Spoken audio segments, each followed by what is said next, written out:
Hello मेरे प्यारे साथियों, जय हिंद जय भारत। मैं आपका अपना सुनील चौधरी।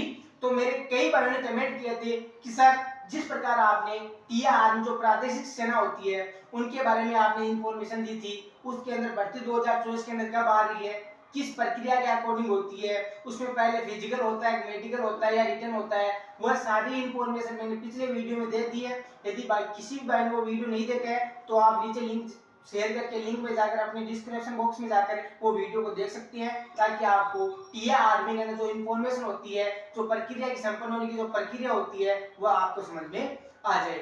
आज हम इस वीडियो के माध्यम से आज मैं आपको बताऊंगा कि टीआर आर्मी के अंदर क्या क्या सिलेबस है, कौन कौन से टॉपिक आते हैं और क्या क्या उसके अंदर योग्यता रखी गई है। तो मेरे पहले लाडलों का समय बर्बाद किए बिना चलो वीडियो को स्टार्ट करते हैं।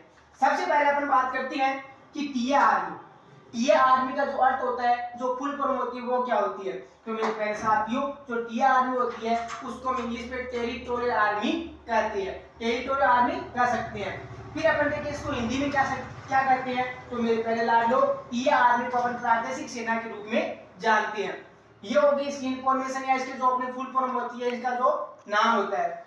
फिर अपन बात करते हैं कि टीआर आर्मी के अंदर जो सिलेबस आता है वह क्या क्या आता है। तो मेरे प्यारे लाडलो, सबसे पहले अपन बात करते हैं कि मैथ, जो टीआर आर्मी के अंदर एक टॉपिक आता है मैथ, एक पार्ट आता है मैथ का, उसके अंदर कौन कौन से अनुभाग या टॉपिक आते हैं। तो मेरे प्यारे लाडलो, मेरे शॉर्ट में सारे जो टॉपिक्स है वह लिख रखे हैं।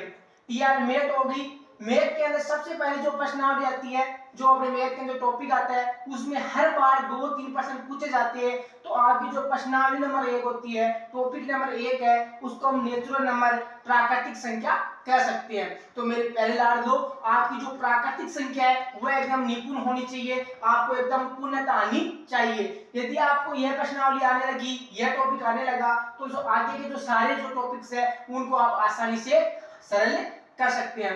फिर इसमें आ गया जोड़ हो गया, घटाव हो गया, मल्टीपल गुना हो गया, डिवाइडेशन भाग हो गया, इंटीग्रेशन मतलब अपना जो अनुपात हो गया, ब्याज होता है वो हो गया। फिर अपन इसमें बात करें, एक इसके अंदर जो मुख्य टॉपिक है वो हो गया प्रॉफिट और लॉस, जो अपनी लाभ और हानि होती है, लाभ हानि प्रतिशत और अपना एक रेशियो होता है जो अनुपात, वह इसके अंदर बहुत ज्यादा पूछा जाता है। और जो टीआर आर्मी की तैयारी करते हैं वह जवान इसमें बहुत ज्यादा गलतियां करती हैं, इसके कारण वह रिटर्न को क्वालिफाई नहीं कर सकते या नहीं कर पाते। तो मेरे पहले लाडलो, आपको मतलब मैथ के अंदर कौन कौन से टॉपिक के अंदर मुख्य ध्यान देना है। तो पहला हो गया अपना प्रॉफिट और लॉस, जो अपनी लाभ और हानि होती है, इसमें एक होगा अपना इंटरेस्ट, जो अपना ब्याज होता है, और जो तीसरा है वो आपका हो गया जो रेशियो होता है, अनुपात होता है, अनुपात समानुपात, उसके अंदर आपको फुल फोकस देना है। यदि आपने मैथ के अंदर यह टॉपिक कवर कर लिए तो आप आसानी से मैथ को क्वालिफाई कर दोगे। फिर अपन बात करते हैं कि इसके अंदर दूसरा भाग कौन सा आता है। तो मेरे पहले लाडलो, इसके अंदर दूसरा भाग आता है वह जीके और जीएस का आता है, जो अपने देश का जो जीके है, सामान्य ज्ञान है, सामान्य नॉलेज कह सकते हैं अपन, वो आता है। और उसके बाद लास्ट टॉपिक बचता है वो अपना आता है साइंस। साइंस के अंदर मतलब किस लेवल का आपने को पूछा जाता है। तो मेरे प्यारे लाडलो, आपको मैक्सिमम जो साइंस के क्वेश्चन आएंगे वह 10th लेवल के आएंगे, और इससे कुछ डाउन जिस प्रकार 8th क्लास के हो गए और 10th क्लास के हो गए, यह मुख्य प्रश्न हमारे एग्जाम में पूछे जाते हैं। ये तो हो गया अपनी सिलेबस की बात और कौन कौन से टॉपिक आते हैं। जो अपना जीके के अंदर है उसका जो अपना लेवल होता है वो एकदम नॉर्मल लेवल आएगा, ये नहीं है कि इसके अंदर हाई लेवल के क्वेश्चन पूछे जाएंगे। तो मेरे प्यारे लाडलो, जो नॉर्मल क्वेश्चन होते हैं वो आपको इसके अंदर पेपर के अंदर जो अपना रिटर्न होता है उसके अंदर आपको देखने को मिलेगी। फिर अपन बात करते हैं कि सर इसके अंदर जो एज होती है उसमें हमें बहुत ज्यादा परेशानी होती है। कुछ कहते हैं कि जो इंडियन आर्मी की एज होती है 17.5 से 21 वर्ष वह होती है, या इसके अंदर अपने को एज के अंदर छूट दी जाती है। तो मेरे प्यारे लाडलो, यह आपको बहुत बड़ी अपॉर्चुनिटी है, यह आपको बहुत अधिक लाभदायक है, क्योंकि इसके अंदर जो जिन भाइयों की एज अधिक हो जाती है वह भी टीआर आर्मी की तैयारी कर सकता है। इसके अंदर जो टीआर आर्मी जो एज की सीमा रखी गई है, जो आयु की सीमा है, वह मेरे लाडलो 18 to 42, आपको 18 साल से 42 साल तक इस भर्ती को आप ज्वाइन कर सकते हैं, इस भर्ती में आप लग सकते हैं। यह होगी एज के बारे में। और फिर मेरे कई साथी है, मेरे कई लाडले हैं जिनको हाइट के कारण डिस्क्वालीफाई कर दिया जाता है इंडियन आर्मी के अंदर। उनकी मान लो कितनी भी सेंटीमीटर है वो हाइट कम होती है। जिस प्रकार हम सभी जानते हैं कि इंडियन आर्मी के अंदर जो हाइट का मैक्सिमम क्राइटेरिया रखा गया है वह 170 170 सेंटीमीटर रखा गया है। लेकिन आपको टीए आर्मी के अंदर क्या डिफरेंट मिलेगा कि टीए आर्मी के अंदर जो अपनी एज होती है वो आपको 162 से लगाकर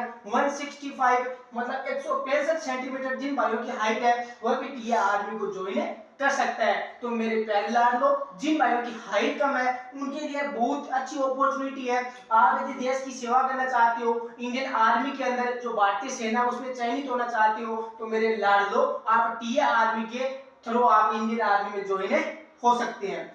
फिर अपन बात करते हैं कि सर ये सारी हो गई, फिर इसमें ये होती है कि सर ये परमानेंट है या फिर अपरमानेंट रूप से कार्य करती है। तो मेरे प्यारे लाडलो, आपको इसके बारे में बिल्कुल ही ज्ञान लेने की बात नहीं है, बिल्कुल ही सोचने की बात नहीं है, क्योंकि अब टीए आर्मी है जो प्रादेशिक सेना है उसको 2003 के बाद परमानेंट कर दिया गया है। जो सेम सैलरी होती है वो आपको जो इंडियन आर्मी की होती है उससे हाई लेवल की सैलरी आपको टीए आर्मी के अंदर मिलेगी। अगर आपको टीए आर्मी रिलेटेड या डिफेंस जॉब से रिलेटेड कोई भी इंफॉर्मेशन चाहिए तो आप मेरे को कमेंट के माध्यम से पूछ सकते हैं। मैं आपका अपना सुनील चौधरी, जय हिंद जय भारत।